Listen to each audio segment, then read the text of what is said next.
Hello all, welcome to story world. నేను రిజ్వానా.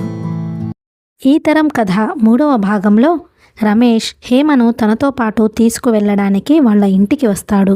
అక్కడ శేషగిరి రమేష్ను ఎడాపెడా కొడతాడు.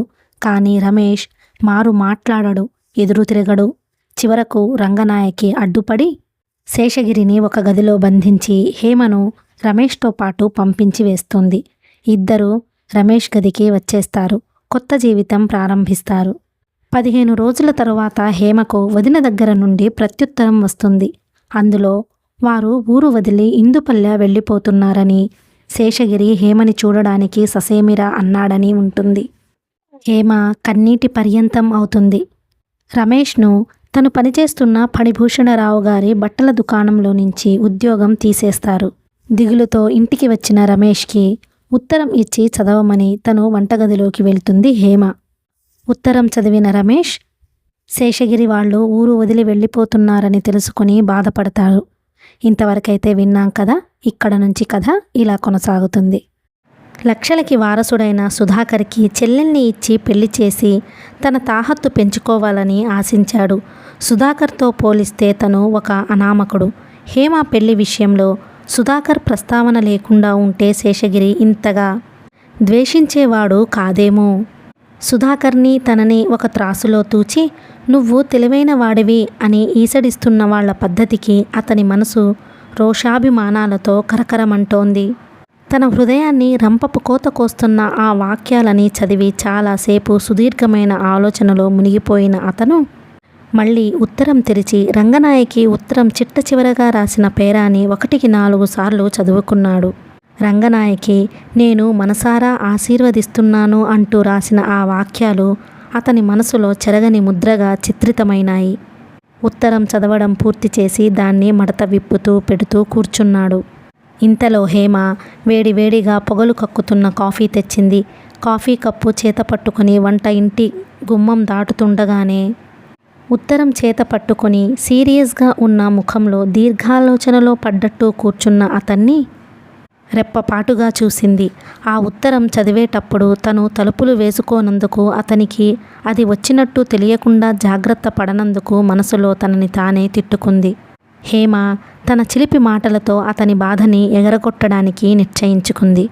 దగ్గరకు వచ్చి కాఫీ కప్పు అందిస్తూ దొరగారికి సాయంత్రం అన్నంలోకి ఏం చెయ్యాలో సెలవిస్తారా అంది నవ్వుతూ.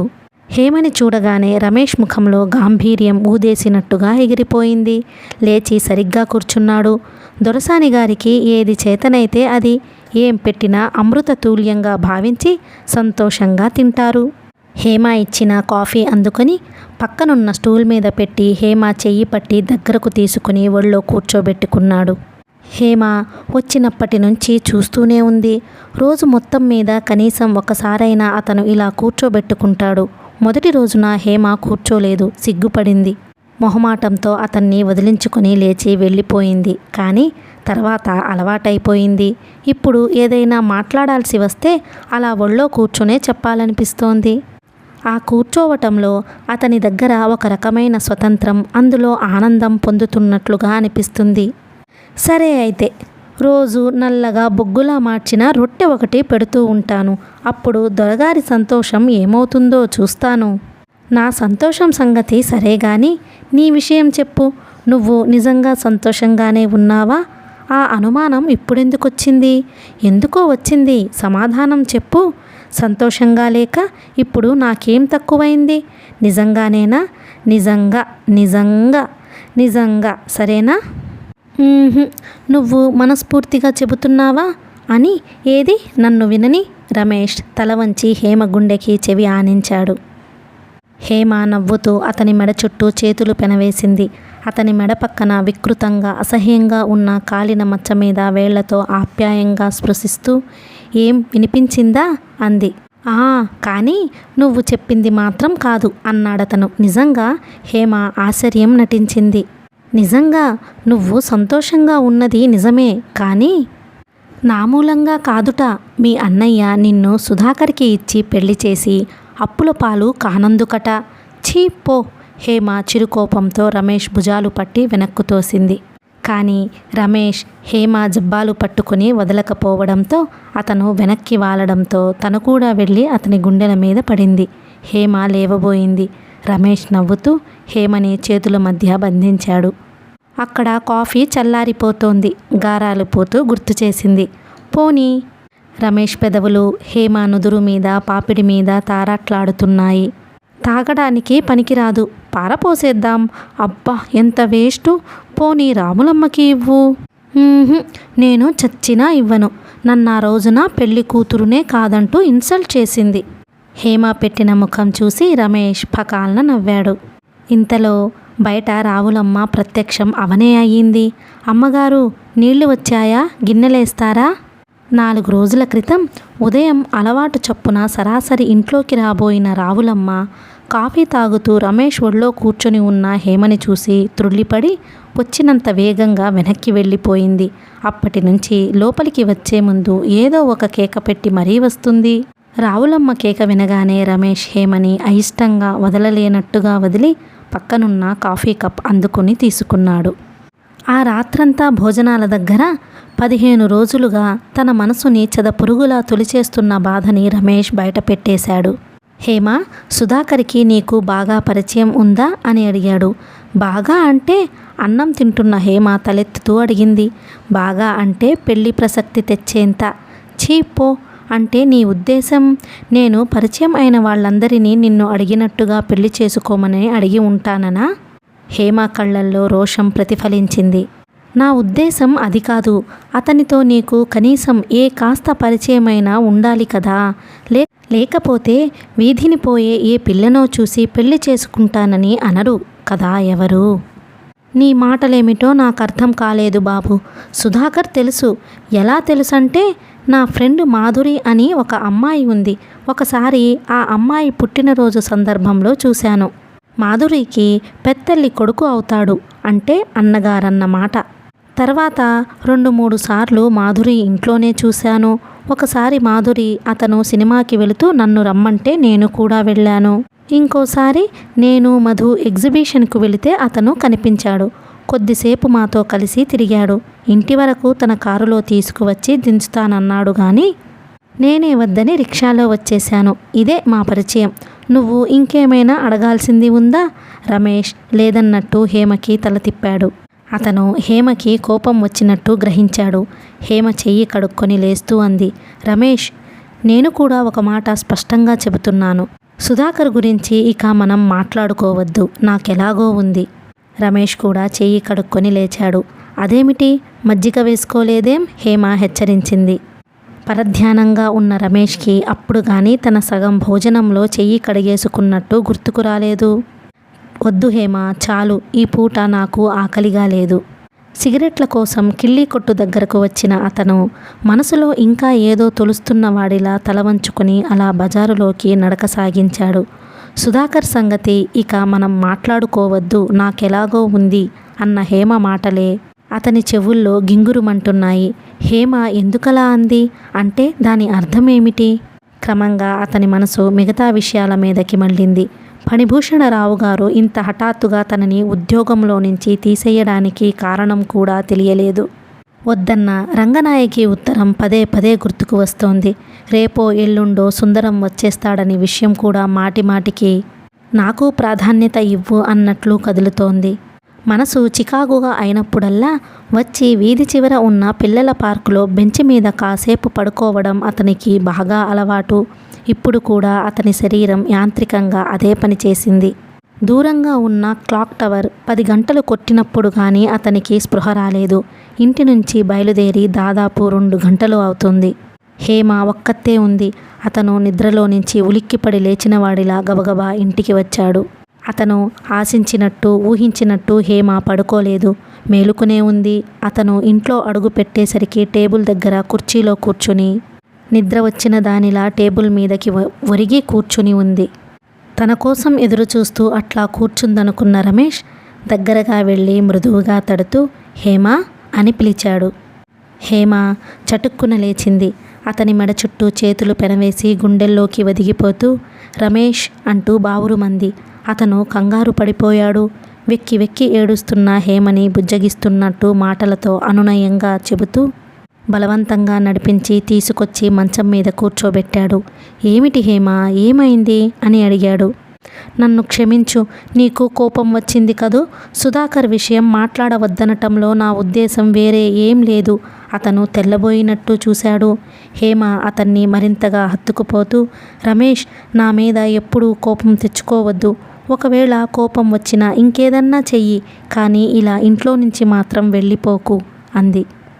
హేమా హేమా అతని చేతులు హేమని ఊపిరాడనంతగా దగ్గరగా లాక్కున్నాయి. అతని పెదవులు ఆమె నుదురుని, చెంపని, మెడని ఎక్కడ పడితే అక్కడ ఆవేశంగా చుంబించసాగినాయి. హేమ అతన్ని ఎలాగో తప్పించుకుంటూ అడిగింది. నువ్వు నాకో వాగ్దానం చెయ్యాలి. ఏమిటది చెప్పు. నన్నెప్పుడూ వదిలేయనని ఒట్టు వెయ్యి. అతను నిర్ఘాంతపోయినట్టుగా చూడసాగాడు. వెయ్యి, దేవుడి మీద ఒట్టు వేసి ప్రమాణం చెయ్యి. దేవుడి మీద నాకు నమ్మకం లేదు హేమ, నిస్సహాయంగా అన్నాడతను. దేవుడి మీద లేదు, మరి ఇంకెవరి మీద నమ్మకం నీకు? నీ మీద. ఈ ప్రపంచంలో ఎవరి మీద లేని నమ్మకం నీ మీద ఉంది. నా జీవితంలో సుఖ సంతోషాలు, సంతృప్తి అనేవి ఏవైనా ఉంటే అవి ఒక్క నీతోనే ఉన్నాయి. నీ మీద ఒట్టు వేసి చెబుతున్నాను, నమ్ము. హేమ చెయ్యి తీసుకుని తన గుండెల మీద ఆనించుకున్నాడు రమేష్. చాలాసేపు అయిన తర్వాత హేమ అతని పక్కన నిశ్చింతగా నిద్రపోతోంది. రమేష్కి ఇంకా నిద్ర రావడం లేదు.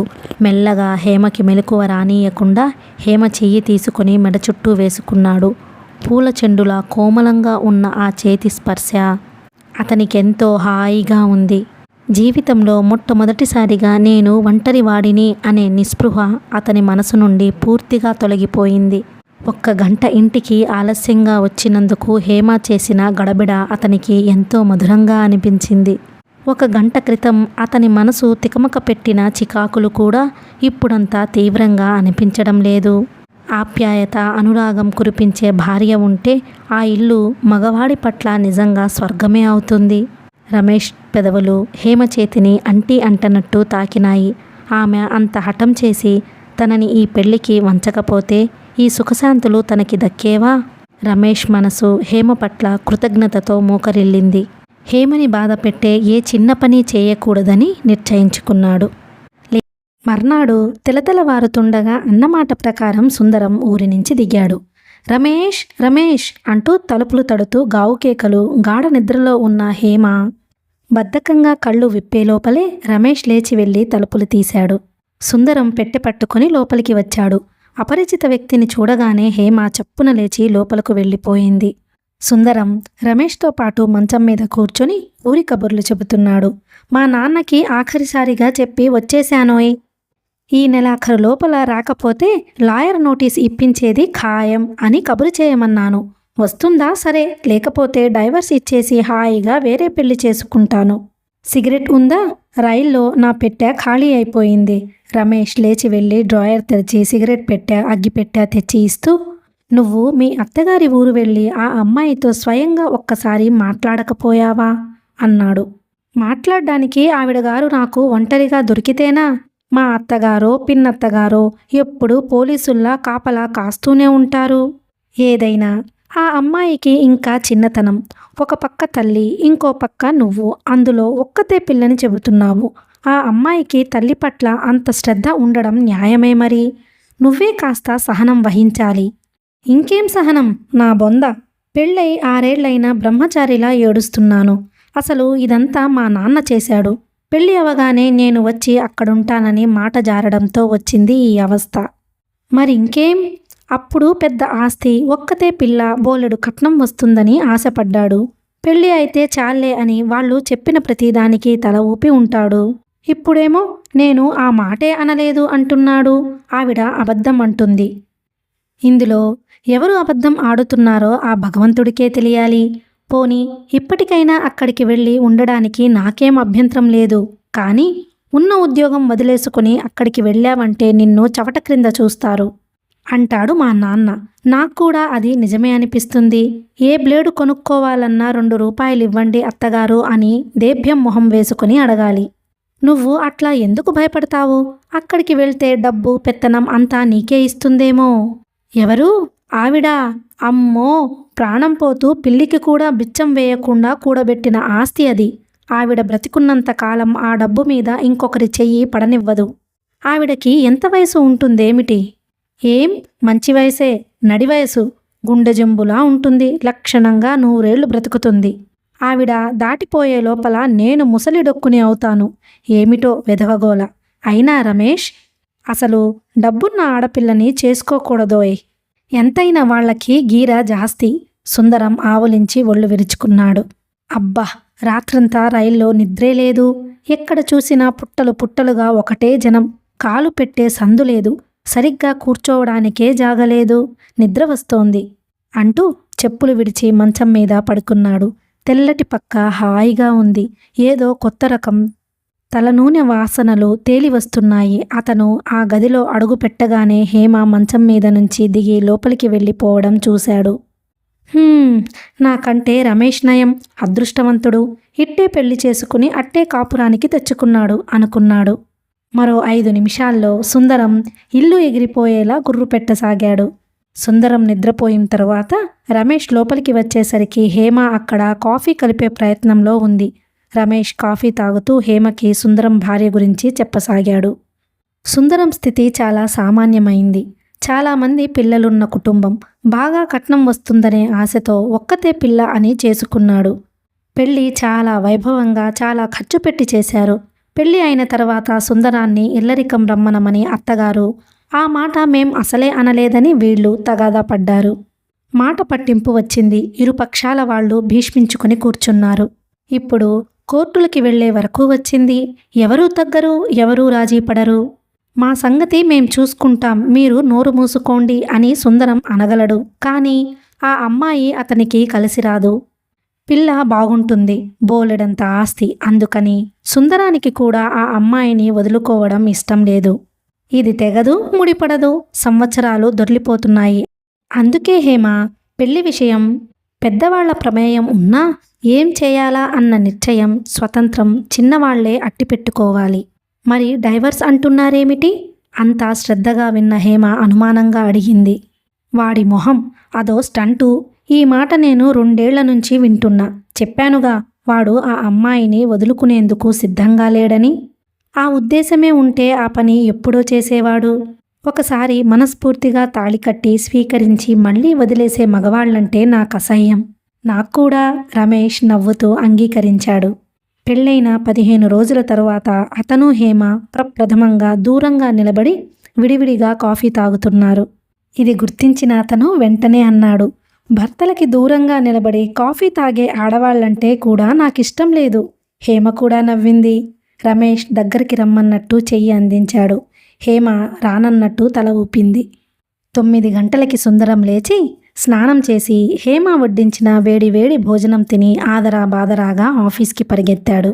అతను వెళ్ళగానే హేమ ముందు గదిలోకి వచ్చి మంచం మీద ఉన్న దుప్పటి దిండు కవర్లు లాగి పెట్టెలో ఉన్న తన తెల్లటి చీర పక్క మీద పరిచింది. రాత్రేగా మార్చావు, మళ్ళీ తీస్తున్నావేం? పేపర్ చూస్తున్న రమేష్ అడిగాడు. అతను పడుకోలా? పడుకుంటే ఏమైంది? ఛీ, అసహ్యంగా. మీ ఇంటికి బంధువులు ఎవరూ రారా హేమా? వస్తే వాళ్ళు వెళ్ళిపోగానే వదిన ఇలాగే మార్చివేస్తోంది. కానీ సుందరం ఒక పూటతో వెళ్ళిపోయే మనిషి కాదు. సాయంత్రం ఆఫీస్ నుంచి రాగానే మళ్ళీ ఆ పక్క మీద పడుకుంటాడు. వేరే మంచం కొనుక్కోమని చెప్పు. రమేష్ నవ్వాడు. ఆ పని మనమే చేయాల్సి వస్తుంది. ఎందుకంటే మంచం సుందరానిది, పరుపు నాది. పక్క సర్దుతున్న హేమ క్షణం ఆగింది. ఆ వెంటనే పరుపు చుట్టేసి ఎత్తి గదిలో ఒక మూలగా పెట్టేస్తూ, రాత్రి నుంచి మనం క్రింద పడుకుందాం అంది. నీ ఇష్టం, కానీ సుందరం ఒప్పుకుంటాడని నేను అనుకోను. హేమ అతని దగ్గరగా వచ్చింది. రమేష్, నాకు కొన్ని సెంటిమెంట్స్ ఉన్నాయి. నీకవి చాదస్తంగా అనిపించినా పైకి అనవద్దు.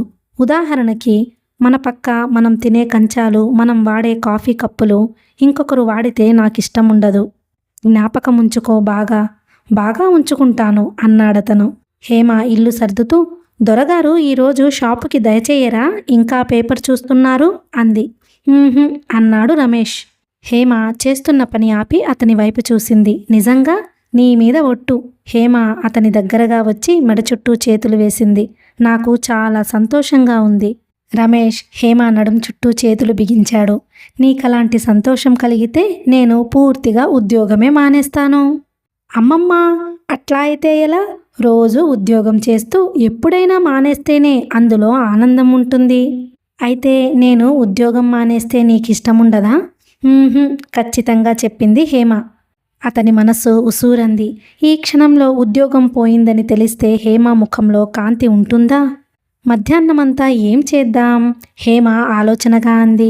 నువ్వు చెప్పు, నీ ఇష్టం. నువ్వు త్వరగా పని తెముల్చుకుంటే సినిమాకి తీసుకువెళతాను. ఏం వద్దు, బోర్. హాయిగా ఇంట్లోనే కూర్చుని కథలు చెప్పుకుందాం. ఈరోజు నీ చేత కామెడీ కథలు చెప్పించుకుంటాను. నాకివాళ కామెడీ కథలు చెప్పే మూడు లేదు. కావాలంటే దేవదాస్ చెబుతాను. అబ్బా విషాదం, నేను భరించలేను బాబు. హేమ అతని జుట్టు సరిచేస్తూ అంది. విషాదం భరించలేని వాళ్ళు పిరికివాళ్ళన్నమాట. గుండె ధైర్యం లేని మనుష్యులు కావచ్చు. నువ్వు ఆ కోవకు చెందవు. చాలా గుండె ధైర్యం గలదానివి. అంటే నన్ను పెళ్లి చేసుకోవటంలోనే నీ ధైర్యం తెలుస్తోంది.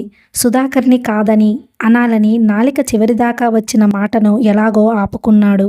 నవ్వుతున్న హేమముఖం హఠాత్తుగా చిన్నబోయింది.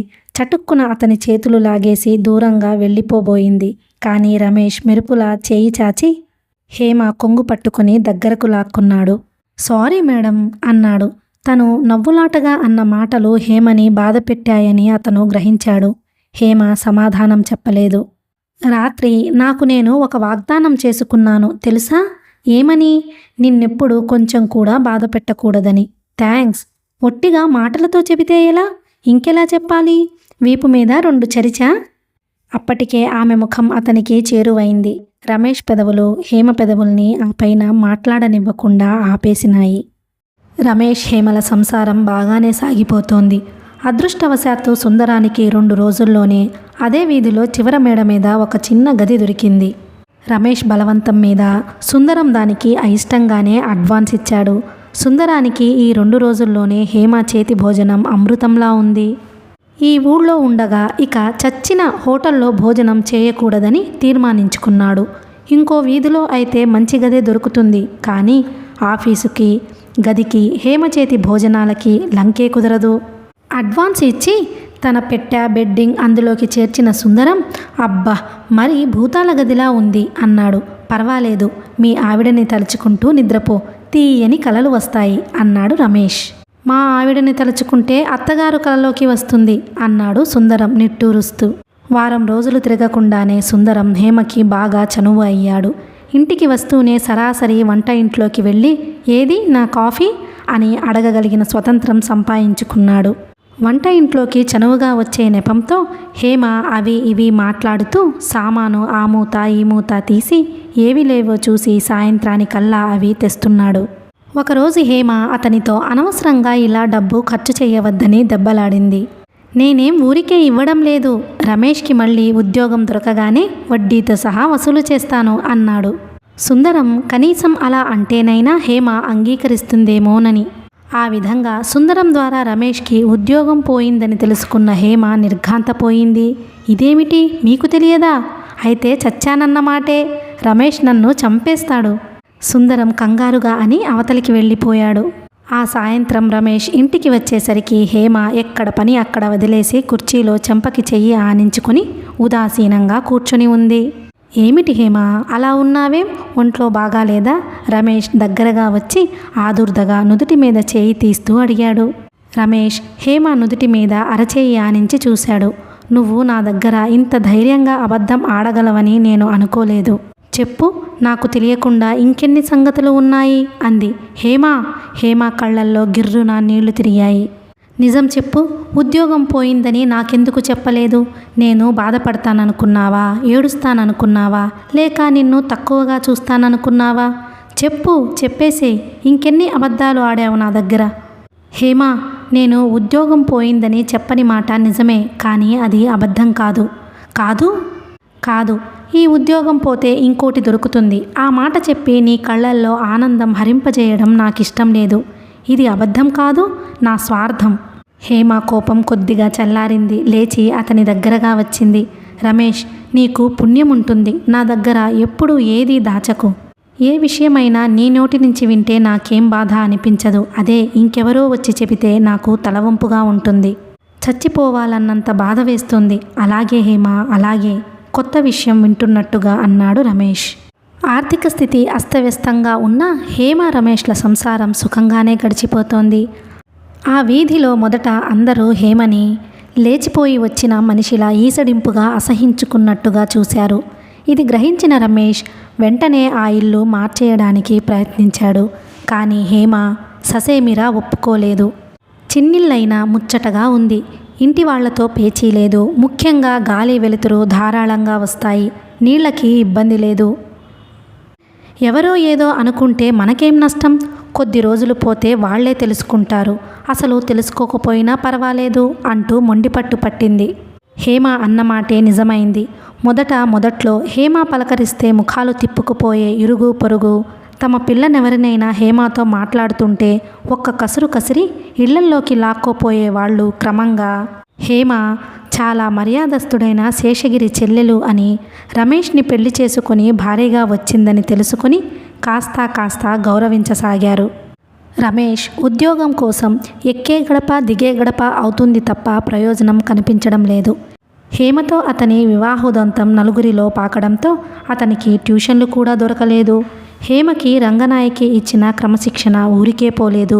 అవతల వారు ఎలాంటి వారైనా దృఢచిత్తంతో, మాటల సౌమ్యతతో, మంచితనంతో, ప్రవర్తనతో, నిండుతనంతో అందరి మెప్పు సంపాదించుకోవడం ప్రారంభించింది. మొదట ఎదురింటి అమ్మాయికి అల్లిక నేర్పడంతో ప్రారంభమైన పరిచయం అక్కడకు వచ్చే ఒకళ్ళిద్దరు ఆడవాళ్లతో వృద్ధి చెంది మెల్లగా ఆ వీధంతా హేమని తమలో ఒకరిగా భావించి వాళ్ల కష్టసుఖాలు చెప్పుకునే వరకు వచ్చింది. హేమ ఎదురింటి అరవావిడ రికమెండేషన్తో ముందు ఇంటికి వెళ్ళి కటింగ్స్ నేర్పే ట్యూషన్లు 2-3 సంపాదించుకుంది. తర్వాత క్లబ్బులో అల్లికలు, రంగుదారాల కుట్లు, టైలరింగ్ క్లాసెస్ చెప్పసాగింది. ఇవి కాకుండా 5-6 చిన్నపిల్లలకి ట్యూషన్ చెప్పడానికి కూడా ఒప్పుకుంది. అంతా కలిసి ఒకే చోట పెద్ద మొత్తంగా వచ్చే సంపాదన లేకపోయినా చిల్లర కొట్టుల రోజువారీ ఖర్చులకి ఇబ్బంది లేకుండా రావడం ప్రారంభించింది. 2 నెలలు గడిచాయి. హేమ సంసారంలో బాగా స్థిరపడిపోయింది. హేమకి వచ్చే డబ్బుతో సుందరం అడపాదడపా వద్దన్నా చేసే సాయంతో ఇంట్లో ఎలాంటి ఇబ్బంది లేకుండా జరిగిపోతున్న మాట వాస్తవమే. కానీ రమేష్కి మాత్రం బొత్తిగా మనశ్శాంతి లేకుండా ఉంది. అతనికి అసలు జీవితంలో నేను మళ్ళీ కానీ సంపాదించగలనా అన్నంత వేదనగా ఉంది. హేమ టైం ప్రకారం పరుగులెత్తుతూ ఊపిరి పీల్చడానికి కూడా తీరిక లేనట్టు హడావిడి పడుతుంటే రమేష్కి పొద్దు గడవడమే కష్టంగా ఉంటోంది. కొత్తగా పెళ్లి అయిన వధూవరులు భర్తకి పని లేదు, భార్యకి క్షణం తీరుబడి లేదు. రమేష్కి ఇరుగు పొరుగు మగవాళ్ళు తన మీద విసురుతున్న వ్యంగోక్తులు చెవిన పడుతూనే ఉన్నాయి. ఒకసారి అతను కిల్లీ షాపు దగ్గర సిగరెట్ కొనుక్కొని వస్తున్నాడు. వెనక నుంచి అతనికేమ్రా అదృష్టవంతుడు, భార్య సంపాదించి తెచ్చిపోస్తోంది, దర్జాగా అనుభవిస్తున్నాడు, మన భార్యలు ఉన్నారు ఎందుకు, తిండి దండగా అని ఒకడు హేళనగా అనడం వెంటనే మరొకతను ఛీ, అది కూడా ఒక అదృష్టమేనా, సిగ్గు లేకపోతే సరి అని ఈసడించడం రమేష్కి స్పష్టంగా వినిపించింది. అతని ముఖంలోకి ఒక్కసారి వేడి రక్తం సర్రున దూసుకువచ్చింది. గిరుక్కున వెనక్కు తిరిగి అన్నవాడిని షట్టు పట్టుకుని లాగి లెంపకాయ కొట్టాలని ఎంతగానో అనిపించింది. కానీ ఎలాగో నిగ్రహించుకొని ఇంటికి వచ్చేశాడు. ఆ రోజు నుంచి అతను సిగరెట్లు తాగడం మానేశాడు. కానీ ఇలాంటి విషయాలు హేమ చురుగ్గా పసిగడుతుంది. ఒకరోజు మధ్యాహ్నం ఎందుకో డ్రాయర్ తెరిచిన హేమకి అందులో రమేష్ ఖర్చు కోసం ప్రత్యేకంగా పెట్టిన డబ్బు పెట్టినట్టుగానే ఉంది. హేమ పర్సు డ్రాయర్లో పడేసి పుస్తకం చదువుకుంటున్న రమేష్ దగ్గరగా వస్తూ నిన్ను డాక్టర్ దగ్గరికి తీసుకువెళ్తాను పద అంది. ఎందుకు? అతను ఆశ్చర్యంగా చూశాడు. రోజుకు 2 పెట్టెలు ఖాళీ చేసేవాడివి, 3 రోజుల నుండి ఒక్క సిగరెట్టు పెట్టె కూడా తాగలేదు, ఇదేమైనా జబ్బేమో? రమేష్కి అర్థమైంది. నవ్వేస్తూ అన్నాడు, అదేం కాదు, నిన్న పేపర్లో సిగరెట్టు తాగితే క్యాన్సర్ వస్తుందని చదివాను, అందుకని మానేశాను. నిన్న పేపర్లో చదివితే మొన్నటి నుంచెలా మానేశావబ్బా? మొన్నటి నుంచి ఎక్కడా, నిన్నటి నుంచే. దబాయించకు నన్ను, నాకు డబ్బు లెక్క ఉంది హేమ సీరియస్గా అంది. రమేష్ పడ్డుబడ్డట్టు చూశాడు. హేమ వెళ్ళి డ్రాయర్ తెరిచి సిగరెట్ పెట్టె తీసి సిగరెట్ తెచ్చి అతని నోట్లో పెట్టి వెలిగించింది. అలవాటు మానుకోదలుచుకుంటే ఒక్కసారి కాదు, క్రమంగా మానేయడం మంచిది. నేను మానగలను హేమా. అయితే సంతోషమే, కానీ ఇప్పుడు కాదు. నువ్వు ఉద్యోగంలో చేరిన తరువాత మానే. ఆ డబ్బులు దాచుకొని నేను నగలు చేయించుకుంటాను. అబ్బా, సిగరెట్టు ఇంత రుచిగా ఉండడం నేనెప్పుడూ చూడలేదు. అది నువ్వు వెలిగించడం వల్లనే వచ్చింది. నాకేం ఇక నుంచి ఈ పని నువ్వే చెయ్యాలి. చిత్తం. అయితే నేను ట్యూషన్ల మధ్యలో ఇంటికి పరిగెత్తుకు రావాల్సి ఉంటుంది. ఇప్పుడు కాదులే. నాకు ఉద్యోగం దొరికిన తరువాత వెంటనే సవరణ చేశాడతను. ఆ రోజు నుంచి రోజుకి ఒక సిగరెట్టు పెట్టె హేమ తెప్పించి డ్రాయర్లో పడేస్తోంది. రమేష్ 2 రోజులకొకసారి గడ్డం చేసుకోవడం ప్రారంభించాడు. ఈ పెదుపు ఎప్పటి నుంచి అంటూ నిలదీసింది హేమ. నేనేం బయటికి వెళ్ళడం లేదుగా అన్నాడతను. అంటే మనం నీట్గా ఉండడం కేవలం బయట వాళ్ల కోసమేనన్నమాట. 190 పాళ్ళు అంతేననుకో అన్నాడతను. ఆ రాత్రి హేమ పక్క కింద వేసుకుంది. ఇదేమిటి అన్నాడతను ఆశ్చర్యంగా. నేను నీ మంచం మీద పడుకోను. నీ మాసిన గడ్డం గుచ్చుకుంటుంది. నాకు నిద్ర పట్టదు. రమేష్ వెంటనే లేచి అప్పటికప్పుడు గడ్డం చేసుకున్నాడు. ఈ విధంగా చిన్న చిన్న అలకలతో రాజీలతో హేమతో కొత్త సంసారం స్వర్గంలా ఉంటే బయటవాళ్లు విసిరే సూటిపోటి మాటలు నరకంగా ఉండేవి. ఆ నరకాన్ని హలాహలంగా దిగమింగుతూ ఈ స్వర్గం అనే అమృతంలో పునీతం అవుతూ రాత్రిళ్ళు శరవేగంగా గడిచిపోతుంటే పగళ్ళు నత్తనడకలా నడుస్తుండగా మొత్తానికి రోజులు గడిచిపోతున్నాయి రమేష్కి. రమేష్ హేమని కించింతు కూడా బాధ పెట్టకూడదని ఎంత దృఢ నిశ్చయం చేసుకున్నాడో అంతకు విరుద్ధంగా ఏదో ఒక విషయంలో హేమని బాధకి గురిచేయడం జరుగుతూనే ఉంది. రమేష్ హేమల సంసారం ఒకరి పట్ల ఒకరికి ఉన్న ప్రేమానురాగాలతో అవి పరస్పరం ఇచ్చిపుచ్చుకునే ఆనందంతో సుఖంగా శాంతిగా గడిచిపోతున్నా బయట వాళ్ళు వ్యంగ్యంగా సూటిపోటిగా అనే మాటలకి గురికాక తప్పడం లేదు. చిత్రంగా ఆ మాటలు హేమ కంటే రమేష్నే ఎక్కువగా బాధిస్తున్నాయి. హేమ మిగతా ప్రపంచంతో తనకేం సంబంధం లేనట్లుగా తన రమేష్ చుట్టూనే అల్లుకుపోయినట్లుగా ఆ చిన్నారి ఇల్లే తన జీవితం సర్వస్వం అన్నట్టుగా ప్రవర్తించసాగింది. గతంలో రమేష్ చాలాసార్లు ఉద్యోగం లేకుండా ఉన్నాడు. చాలాసార్లు చేతిలో డబ్బు లేక ఇబ్బంది పడ్డాడు.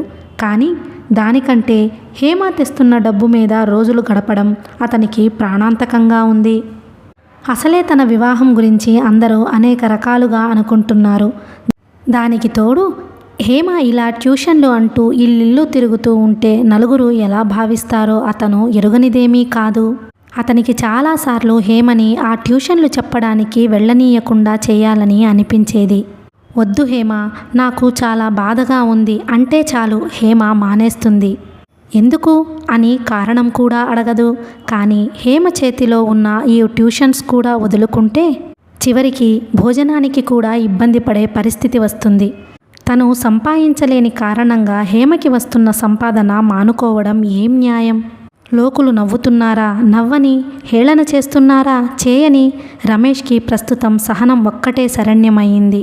ఆ రోజు ఉదయం సుందరం భోజనం చేస్తూ తనకు తెలిసిన ఒక చెప్పుల కంపెనీలో సేల్స్ మ్యాన్ పోస్ట్ ఖాళీగా ఉందని వెళ్ళి కనుక్కోమని చెప్పాడు. రమేష్ వెంటనే భోజనం అయినా చెయ్యకుండా ఆ చెప్పుల షాప్ వెతుక్కుంటూ వెళ్ళాడు. కానీ ఆ ఖాళీ అరగంట క్రితమే భర్తీ అయిపోయిందని చెప్పారు. ఈ మాట వినగానే అతని ప్రాణం ఉస్సూరుమనిపించింది. ఎక్కడకు వెళ్ళినా పోటీ. మనిషి జీవితంలో అహర్నిశలు పరుగు పందెంలో సర్వం మరచి అవతలవాడు ఎక్కడ ముందుకు వెళతాడోనని ఊపిరి బిగబట్టి పరిగెత్తుతూ ఉండాల్సిందే. బస్సుల్లో చోటు సంపాదించుకోవడం దగ్గర నుంచి ఉద్యోగాలు వెతుక్కోవడంలో, పిల్లల స్కూళ్లలో సీట్లు సంపాదించుకోవడంలో, రేషన్ షాపుల్లో వస్తువుల కోసం ఎగబడడంలో, సర్వకాలాల్లో సర్వవేళలా పరుగే. మాత్రం ఏమరిపాటుగా ఉన్నా వెనకవాడు వచ్చి ఒక్క తోపు తోసి ముందుకు వెళ్ళిపోతాడు. ఆ ఒక్క తోపు వెనక్కి నెట్టబడడంలో కొన్ని సంవత్సరాలు, కొన్ని జీవితాలు, కొన్ని భవిష్యత్తులే వెనకబడిపోతాయి. రమేష్ చాలా చిరాగ్గా, అసంతృప్తిగా ఇంటికి తిరిగి వచ్చాడు. అతనికి భోజనం చేయాలని ఏమాత్రం లేదు. కానీ తినకపోతే హేమ ఇంటికి వచ్చి గిన్నెలు మూతలు తీసి చూసి రాద్ధాంతం చేస్తోంది. అతను అయిష్టంగా, బద్ధకంగా తప్పనిసరిగా భోజనానికి లేవబోతుండగా ఇంతలో 2 ఆడపిల్లలు సంశయంగా లోపలికి తొంగి చూశారు. హేమ ఉండే ఇల్లు ఇదేనా అండి అని అడిగింది ఒక అమ్మాయి. అవును, రండి కూర్చోండి. హేమ పక్కింటికి వెళ్ళింది. ఇప్పుడే వస్తుంది, పిలుస్తాను అంటూ బయటికి వచ్చేశాడు. ఆ ఇద్దరిలో ఆకుపచ్చ రంగు పట్టుచీర కట్టుకుని ముత్యాల జూకాలు పెట్టుకున్న అమ్మాయిని శేషగిరి ఇంట్లో 1-2 సార్లు చూసినట్టుగా అతనికి గుర్తుకు వచ్చింది. రమేష్ పక్కింట్లో ఉన్న క్రిస్టియన్ అబ్బాయిని పిలిచి, డేవిడ్, ఆ చివర ఇంట్లో ఆంటీ ఉంటుంది, ఎవరో వచ్చారట, నేను వెంటనే రమ్మంటున్నానని పిలుచుకురా అంటూ పరిగెత్తించాడు. 10 నిమిషాల్లో హేమ డేవిడ్ వెంట తిరిగి వచ్చింది. బయట నిలబడి ఉన్న రమేష్ వైపు ఆతురతగా చూస్తూ, ఎవరు వచ్చింది అంది. నాకు తెలియదు, నీ ఫ్రెండ్స్ అనుకుంటాను, ఇంట్లో కూర్చుని ఉన్నారు. హేమ, నేను కొద్దిసేపు అలా బయట తిరిగిరానా అన్నాడు. అతని తటపటాయింపు హేమ గ్రహించింది. ఎండలో తిరిగి వచ్చినట్లుగా వాడిన అతని ముఖమే చెబుతోంది. ఏం వద్దు, ఇంటికి వెళ్దాంరా అంది. హేమ ఇంట్లో అడుగు పెడుతూనే ఆశ్చర్యంగా, సుబ్బులు నువ్వా అంది. నేనే, ఏం ఇంకెవరనుకున్నావేమిటి, అబ్బా మీ ఇల్లు తెలుసుకోవడం కోసం తిరిగి తిరిగి చచ్చిపోయామనుకో అంది. అయితే ఉండు, ఒక గ్లాసు షర్బత్ తెచ్చి నీ గంతులో పోస్తాను, బ్రతుకుదువు గాని. హేమ వంట ఇంటి వైపు వెళ్ళబోయింది. ఆహాహా, ఇప్పుడు ఆ ప్రయత్నాలేవీ వద్దు, నేనింకా చాలా ఇల్లు తిరగాలి అంటూ లేచి సుబ్బులు హేమ ముఖాన బొట్టు పెడుతూ, రేపు సాయంత్రం మా ఇంటికి రావాలి, మా అబ్బాయి పుట్టినరోజు అంది. అలాగే అంది హేమ. ఊరికే అలాగే అంటే సరిపోదు, మీ వారిని కూడా తీసుకురావాలి, ఆడవాళ్ళకి మగవాళ్ళకి అందరికీ కలిసి వస్తుందని మా వారు టీ పార్టీ చేయమన్నారు. సుబ్బులు రమేష్ వైపు చూస్తూ, మీరు కూడా రావాలండి, మా వారు ఊరి నుంచి రేపు ఉదయం కానీ రారు, లేకపోతే ఆయనే వచ్చి పిలిచేవారు అంది. అలాగే, తప్పకుండా వస్తాంలే అంది హేమ. సుబ్బులు నోరు మాట్లాడుతున్నా కళ్ళు ఇల్లంతా కలియజూడడం, మధ్య మధ్య రమేష్ని పరీక్షగా పరిశీలించడం ఆమె గమనిస్తూనే ఉంది. వాళ్ళని సాగనంపడానికి హేమ గుమ్మం బయట వరకు వచ్చింది. సుబ్బులు వెళ్లే ముందు మరోసారి, ఏయ్, నువ్వు ఫణిభూషణం గారి అబ్బాయి సుధాకర్ని కాదని గుట్టు చప్పుడు కాకుండా ఇతన్ని చేసుకున్నావు. మన వాళ్ళంతా మీ ఆయన్ని చూడాలని చచ్చిపోతున్నారు, కానీ ఎవరికి నీ జాడే దొరకటం లేదు, రేపురా, వస్తావు కదూ అంటూ మరోసారి గట్టిగా హెచ్చరించి మరీ వెళ్ళింది. గుమ్మం బయట సుబ్బులు అంటున్న మాటలు లోపలున్న రమేష్ చెవిన కూడా పడ్డాయి. సుధాకర్ ప్రసక్తి వినగానే అతని ముఖం ఎర్రబడింది. హేమతో తన వివాహం సంగతి వాడవాడలా, ఇల్లిల్లు, మనిషి మనిషి వరకు పాకిపోయింది కాబోలు. ఈ సుధాకర్ అజ్ఞాత ప్రత్యర్థిలా ఇలా జీవితాంతం తనని వెంటాడుతూనే ఉంటాడేమో. అతని దవడ బిగుసుకున్నట్లయింది. సుధాకర్ కంటే రమేష్ని చేసుకోవడం వల్లనే హేమ అదృష్టవంతురాలు అని ఈ ప్రపంచం ఒప్పుకునే రోజు ఎప్పటికైనా వస్తుందా? వచ్చి తీరాలి. ఆ రోజు తను సాధించాలి. అప్పటి వరకు లోకం దృష్టిలో తన హేమ అదృష్టాన్ని కొల్లగొట్టిన దుర్మార్గుడి క్రిందనే పరిగణింపబడుతూ ఉంటాడు. ఇది చేయని నేరానికి పొందుతున్న మరో శిక్ష. మర్నాడు మధ్యాహ్నం హేమ మహిళా మండలిలో కుట్టు క్లాస్ చెప్పడానికి వెళ్ళాలని గబగబా తయారవుతోంది. అక్కడ నుంచి ట్యూషన్స్కి వెళ్ళి అవి చెప్పడం ముగించుకొని ఇంటికి తిరిగి వచ్చేసరికి రాత్రి 7 గంటలవుతుంది. రమేష్ సాయంత్రం హేమ వెళ్లాల్సిన పుట్టినరోజు సంగతి గుర్తు చేశాడు. నేను వెళ్ళను అంది. ఎందుకని? నాకిష్టం లేదు. వాళ్లతో తప్పకుండా వస్తానని చెప్పావు నిన్న. అతను ఆశ్చర్యంగా చూశాడు. అప్పటికి మర్యాద కోసం అలా అన్నాను. అసలా సుబ్బులకి నాకు ప్రాణస్నేహం లాంటిది ఏమీ లేదు. నా మీద ప్రేమతో నన్నేం పిలవడానికి రాలేదు. నేనెలా ఉన్నానో, నేనుంటున్న ఇల్లు వాకిలి ఎలా ఉందో చూసిపోదామని వచ్చింది. చూసింది, వెళ్ళింది. రమేష్ క్షణంసేపు మౌనంగా ఉండిపోయాడు. తర్వాత మృదు గంభీరంగా అన్నాడు, హేమ, ఇట్లా నిన్ను నువ్వు వెలివేసుకోవడం నాకేం బాగాలేదు. మీ వదిన ఉత్తరం రాసి ఎన్ని రోజులైంది? నేను ఎన్నిసార్లు చెప్పాను, నువ్వు వెళ్ళి సుశీలమ్మ గారి ఇంట్లో మీ వదిన వదిలిపెట్టి వెళ్ళినా పెట్టి తెచ్చుకున్నావా? లేదు. ఇప్పుడు వీళ్ళు పిలిచారు, వెళ్ళనంటున్నావు. వాళ్ళు ఏ ఉద్దేశంతో పిలిచినా నువ్వు వెళ్ళి రావడం సమంజసం. నేను వెళ్ళను, నాకెలాగో ఉంటుంది. నువ్వింత పిరికిదానివని నేను కలలో కూడా అనుకోలేదు. నేనా పిరికిదాన్నా? సుబ్బులు వెళ్ళేటప్పుడు ఏమన్నదో నువ్వు వినలేదేమో. నేను గుట్టు చప్పుడు కాకుండా పెళ్లి చేసుకున్నానట. నిన్ను చూడాలని వాళ్ళంతా చచ్చిపోతున్నారట. అయితే పద, నేను వస్తాను. నాకిష్టం లేదు. వాళ్ళు చూడాలంటున్నారని సంతలో పశువులా నిన్ను తీసుకెళ్ళి ఎగ్జిబిషన్ పెట్టమంటావా? నువ్వు అట్లా ఎందుకు అనుకోవాలి? 1-2 సార్లు కుతూహలంగా చూస్తారు, విచిత్రంగా చెప్పుకుంటారు. ఆ తర్వాత అదే అలవాటైపోతుంది. అదే నువ్వు వెళ్ళకపోతే మనం నలుగురిలోకి రావడానికి భయపడుతున్నాం అనుకుంటారు, సిగ్గుపడుతున్నాం అనుకుంటారు. మనమేమీ తప్పు చేయలేదు ఎవరికి భయపడడానికి, మనమేం కాని పని చేయలేదు సిగ్గుపడడానికి.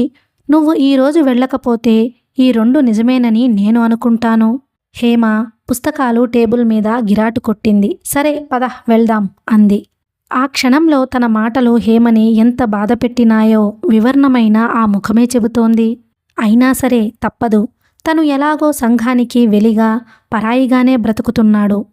హేమ ద్వారా తను ఆ సంఘానికి దగ్గర కావాలే గాని తన మూలంగా హేమ ఆ సంఘం నుంచి విడిపోయి బయటకి రాకూడదు. మగవాడుగా, అందులోనూ ఇన్నాళ్ల వరకు బ్రహ్మచారిగా తను సంఘం చూపే చిన్న పెద్ద చూపులని అంతగా లక్ష్య పెట్టలేదు. ఇప్పుడు వేరు. పెళ్లి అయిన స్త్రీగా హేమకి సంఘంలో పటిష్టమైన స్థానం ఉండడం చాలా అవసరం. హేమ కోసం తను ఏదైనా సహిస్తాడు. అవసరం అయితే ఈ సంఘం చేసే శల్య పరీక్షలకి సంతలో పశువులాగానే వాళ్ల కళ్ల ముందు నిలబడతాడు. ఆ పూట హేమ ఇంకా మహిళా మండలికి వెళ్ళలేదు. సాయంత్రం అవగానే ఇద్దరు సుబ్బులు ఇంటికి బయలుదేరారు. హేమ తయారవుతుండగా రమేష్ నేనిప్పుడే వస్తాను అంటూ బయటకు వెళ్ళి పావుగంట తర్వాత తిరిగి వచ్చాడు. అతని చేతిలో ఎర్రటి రిబ్బన్ చుట్టిన అందమైన ప్యాకెట్ ఉంది. బొమ్మ కొనుక్కొని వచ్చాను అన్నాడతను. ప్యాకెట్ మీద లోపల ఉన్న బొమ్మ ఫోటో ఉంది. ఖరీదెంత అంది హేమ దాన్ని చూస్తూ. రమేష్ చెప్పాడు. అబ్బా అంత ఖరీదా? వాళ్ళు కాస్త ఉన్నవాళ్ళని చెప్పావు. అయితే మాత్రం కొండంత దేవుడికి కొండంత పత్రి ఇవ్వగలమా? మన స్థితికి తగ్గట్టు మనం ఇవ్వాలి గాని. ఒకవేళ మనం ఇచ్చినా బాగుండదు. గొప్ప కోసం ఆడంబరం పోయినట్టుగా ఉంటుంది గాని. హేమ కాస్త తీవ్రంగానే అంది. రమేష్ ముఖం ఎరుపెక్కింది. స్థితా? ఓహో, అది నాకు గుర్తుకు రాలేదు. షాపులోకెళ్ళగానే ఈ బొమ్మ బాగుందే అనిపించింది, కొనేశాను. ఖరీదు ఎక్కువ తక్కువ అన్న సంగతే నాకు గుర్తుకు రాలేదు. పొరపాటే సుమా. రమేష్, నా ఉద్దేశం అది కాదు హేమ చప్పున అంది. పర్వాలేదు హేమ, ఏదైనా భరించే సహనం నాకుంది. టైం అయింది పద వెళదాం అన్నాడతను. హేమ అన్నమాటే అక్షరాలా నిజమైంది. సుబ్బులు కొడుకు పుట్టినరోజు ఆడంబరంగా ఏర్పాటు చేసింది. అతిథులు చాలామంది వచ్చారు. రమేష్ హేమలని చూడగానే ఒక్క నిమిషం తబ్బిబ్బుపడ్డ సుబ్బులు, సరే వచ్చారా, రారనే అనుకున్నాను సుమా అంది. ఆ మాటలు వాళ్ళు అన్నమాట ప్రకారం వచ్చినందుకు ఆనందిస్తున్నట్టుగా లేవు, ఏదో తెలియని ఇబ్బందిని సూచిస్తున్నాయి. రమేష్ హేమ లోపలికి వచ్చారు. హేమ ఆడవాళ్లలోకి వెళ్ళిపోయింది. రమేష్ మగవాళ్ల దగ్గర కూర్చుండిపోయాడు. అతన్నెవ్వరూ పలకరించలేదు. సుబ్బులు వచ్చిన అతిథులని ఒక్కొక్కరిని తన భర్తకి పరిచయం చేయడం రమేష్ గమనించాడు. సుబ్బులు తండ్రి వాళ్ళని సాదరంగా ఆహ్వానించి తీసుకెళ్లి వరుసగా వేసి ఉన్న కుర్చీలలో కూర్చోవలసిన చోట చూపిస్తున్నాడు. వచ్చిన వాళ్లల్లో లాయర్లు, డాక్టర్లు, వ్యాపారవేత్తలు, ఒకరిద్దరు సోషల్ వర్కర్స్గా ప్రసిద్ధి పొందిన ఆడవాళ్లు చాలామంది ఉన్నారు. సుబ్బులు రమేష్ వైపు చూడనేలేదు. చూస్తే అతన్ని గురించి భర్తకి ఎక్కడ పరిచయం చేయాల్సి వస్తుందోనని భయపడ్డట్టుగా తప్పించుకు వెళ్ళిపోయింది. పార్టీ మధ్యలో హేమ సుబ్బులు కొడుకుని ఎత్తుకువచ్చి రమేష్కు చూపించింది. రమేష్ ఆ పిల్లాడి బుగ్గ సాగదీసి దగ్గరకు తీసుకుని ఎత్తుకున్నాడు. అతనికి పసిపిల్లలంటే చాలా ఇష్టం. దాదాపు అందరూ ఒకే రకంగా ఉంటారు. ఈ కులం, మతం, జాతి, నీతి అనే ఈ మైలగాలులేవి సోకని అమృత హృదయాలు. కుర్రాడు రమేష్ షర్టు తడిపేశాడు. పక్కనున్న ఎవరో పకపకా నవ్వారు. చాలా మంచి పని చేశాడు. మీకు పిల్లలున్నారా అంది ఒక పెద్దావిడ. రమేష్ లేరన్నట్లు తల తిప్పాడు. అయితే ఇంకేం, మొట్టమొదటిసారి మగపిల్లాడే పుడతాడు లేండి అంది ఆవిడ నవ్వుతూ. రమేష్ చూపులతో అప్రయత్నంగా కలిసిన హేమ కళ్ళు లిప్తకాలం పాటు మెరిశాయి. వెంటనే సిగ్గుతో వాలిపోయినాయి. రమేష్ చేతుల్లో నుంచి కుర్రవాడిని అందుకుని అక్కడి నుంచి వెళ్ళిపోయింది. రమేష్కి ఆ పెద్దావిడ అన్న మాటలు ఎంతో మధురంగా, చెప్పలేనంత అద్భుతంగా అనిపించాయి. అది ఆశీర్వాదంగా అతని మనసులో మళ్ళీ మళ్ళీ ప్రతిధ్వనించింది. అతని కళ్ళు పిల్లాడిని ఎత్తుకుని దూరంగా వెళ్తున్న హేమ మీదనే నిలిచిపోయినాయి. అతని కళ్ళెదుట ఒక్క క్షణం అతి సుందరమైన స్వప్నం కనిపించి మాయమైంది. పార్టీ నుంచి ఇంటికి తిరిగి రాగానే హేమ ఖచ్చితంగా చెప్పేసింది, ఇక నుంచి ఇలాంటి విషయాల్లో నీ మాట నేను చచ్చినా వినను తెలిసిందా? బాగా గుర్తుపెట్టుకో. అట్లాగే రమేష్ వెంటనే అంగీకరించాడు. ఇప్పుడైనా ఒప్పుకుంటావా సుబ్బులు మనల్ని మనస్ఫూర్తిగా పిలవలేదని? నీతో బాగానే మాట్లాడిందిగా హేమా. నాతో మాట్లాడితే నీతో మాట్లాడిందా? నిన్ను కనీసం వాళ్ళ ఆయనకి పరిచయమైనా చేయలేదు. నేను చూడలేదనుకున్నావా? పరిచయం చేయాల్సినంత గొప్పతనం నాలో ఏముందని? వాళ్ళ ఆయనలో ఏముందట? అసలు ఆ మాటకి వస్తే అక్కడకు వచ్చిన అందరిలో ఏముందట? అసలు మన ఇంటికి రావడం ఎందుకు? ఇలా చేయడం దేనికి? నీకిది బాధగా లేదేమో? నాకు తల కొట్టేసినంత అవమానంగా ఉంది. హేమ ముఖం తిప్పుకొని విసురుగా అక్కడ నుంచి వెళ్ళిపోయింది. హేమకి ఈ ప్రపంచం సంగతి బొత్తిగా తెలియనట్టుంది. తెలిస్తే ఇలా బాధపడదు. రమేష్కి నిజంగానే సుబ్బులు ప్రవర్తన ఏమంత అవమానకరంగా అనిపించలేదు. న్యాయానికి తను వెళ్ళకూడదు, కానీ తను బయలుదేరకపోతే హేమ వెళ్ళదు. పిచ్చి హేమ, వెర్రి మొహంది.